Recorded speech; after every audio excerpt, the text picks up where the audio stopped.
Welcome. In this video, I'll show you how to hide friends on TikTok. Alright, if you find this video helpful, please leave a like and subscribe to the channel for more such tutorials. So first up, you want to open up the TikTok app. Wait for it to load, and once it loads, go to your profile right here at the bottom right.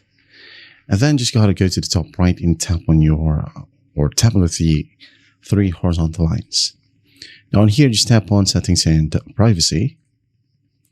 Now go ahead and find the section interactions. All right, so this section right here. Now go ahead and find following list. So just tap on it and then set this one to only you. Now that means only you can see your following list or friends list, and other users will now only see mutual friends. All right, so there's another way to hide your account from real life contacts. Just basically go back to settings right here. Now go ahead and scroll down and find contacts and locations.